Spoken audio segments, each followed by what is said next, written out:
제가 골로새서 3장을 한번 읽어봐 드릴게요. 한번 들어보십시오. 여러분들이 다 아는 말씀이에요. 다 아는 말씀이에요. 한번 제가 읽어봐 드릴게요. 위의 것을 생각하고 땅의 것을 생각하지 말라. 이 말의 뜻은 오늘 성경 구절 본문에 의하면 위의 것은 하나님의 뜻이고요. 그렇죠? 아래 것이라고 땅의 것이라고 얘기하는 것은 이 세대를 의미하는 것입니다. 그럼 땅의 것이 무엇인지 사도 바울이 너무 적나라하게 이미 설교를 다 했어요. 2000년 전에. 이는 너희가 이미 죽었고 너희 생명이 그리스도와 함께 하나님 안에 감추어졌습니다. 사도 바울이 이 컨트라딕션을 우리들에게 주죠. 어떤 곳에서는 이 너희들의 생명이 감추어진 그처럼 살아라라고 이야기하는데 지금 골로새서 3장 3절에는 이미 너희가 죽었고 너희 생명이 이미 그리스도와 함께 하나님 안에 감추어졌다라고 이야기를 하는데요. 사도 바울처럼 이 말에 엇갈려서 감추어진 것처럼 살아줄 수 있겠니라고 부탁하는 성경 저자가 없다라는 이야기예요. 우리를 헷갈리게 하는 거죠. 근데 4절에 사도 바울이 계속해서 이렇게 이야기합니다. 우리 생명이신 그리스도께서 나타나실 그때에, 마지막 때에, 우리가 언젠지 모르는 그때에 너희도 그와 함께 영광 중에 나타나리라. 무슨 뜻입니까? 부활하고 정말 새로운 완벽한 예수의 모습으로 우리가 나타난다는 것이죠. 이것을 우리가 믿는다면 그 다음에 5절부터 그러므로 땅에 있는 지체를 죽이라. 이게 이 세대의 모습인 거예요. 이 세상의 모습, 우리 마음속에 있는 그대로 있는 모습, 땅에 있는 지체를 죽이라. 곧 음란과 부정과 사욕과 악한 정욕과 탐심이니 탐심은 우상 숭배니라. 이것들로 말미암아 하나님의 진노가 임하느니라. 너희도 전에 그 가운데 살 때에는 그 가운데 행하였으나 이제는 너희가 이 모든 것을 벗어버리라. 곧 분함과 노여움과 비방과 너희 입에 부끄러운 말이라. 너희가 서로 거짓말을 하지 말라. 옛사람과 그 행위를 벗어버리고 새 사람을 입었으니. 또 우리를 헷갈리게 해요. 이것을 벗어버리라 하고 해놓고 갑자기 10절 말씀에 이것과는 상관없는 너희들은 new being이다, new creature다라고 얘기를 합니다. 새 사람을 입었으니 이는 자기를 창조하신 이의 형상을 따라, 누굽니까? 예수의 형상을 따라 지식에까지 새롭게 하심을 입은 자니라.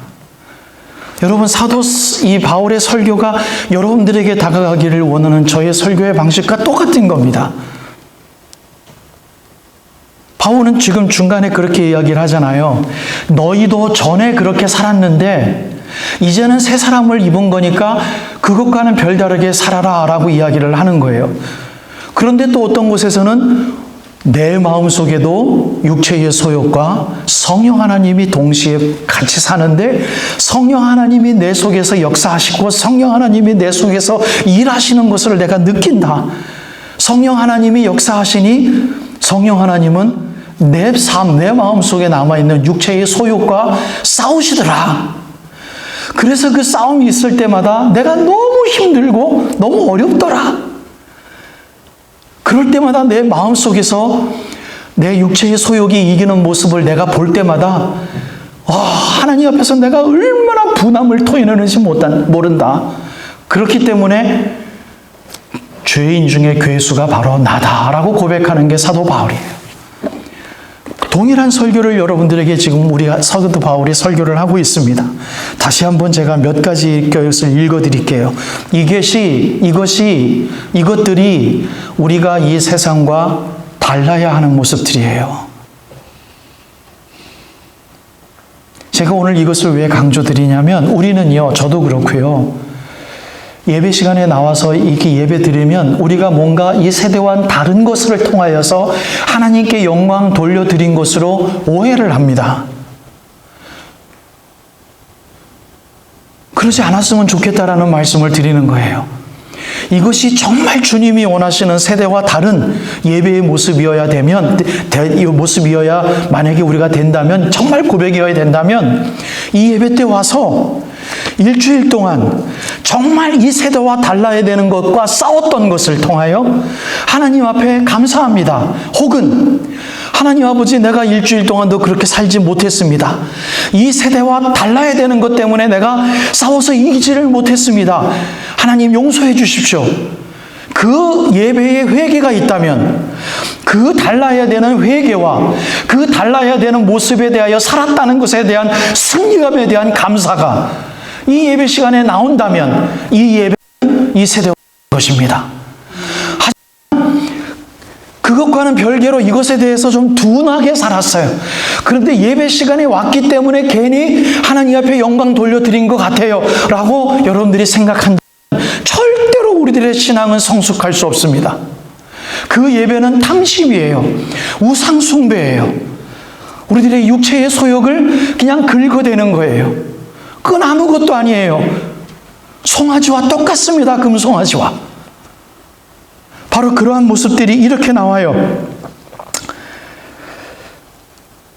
혹시 화낸 것이 있습니까? 혹시 우리들 마음속에 노여움이 있었습니까? 혹시 남들을 욕한 게 있었습니까? 남들을 우습게 생각한 적이 있습니까?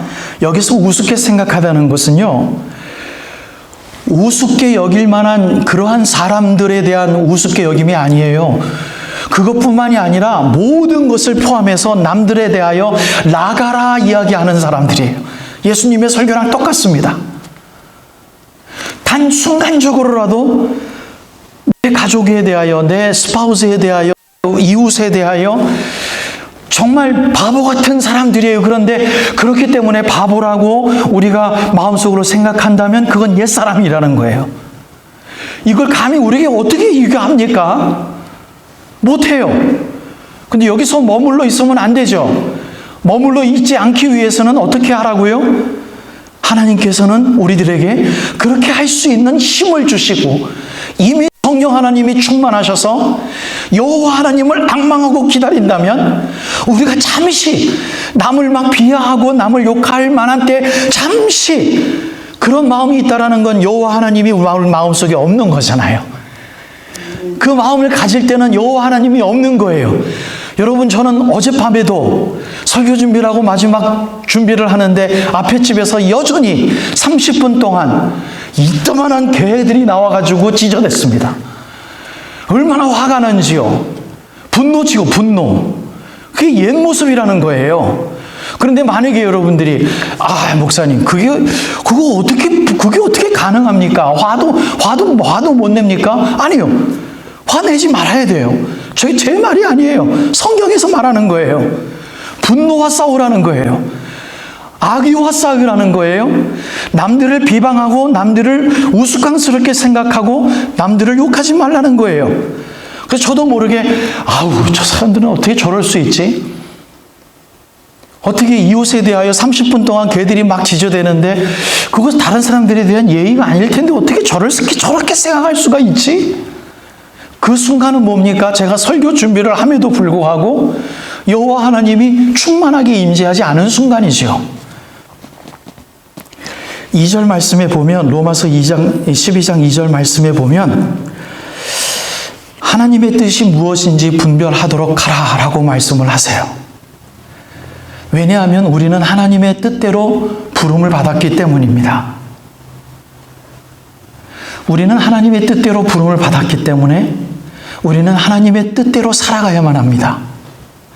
이것이 우리가 공식이 우리들의 마음속에 전인격적으로 내려앉지 않으면 우리는 하나님이 원하시는 크리스찬들이 될 수 없어요.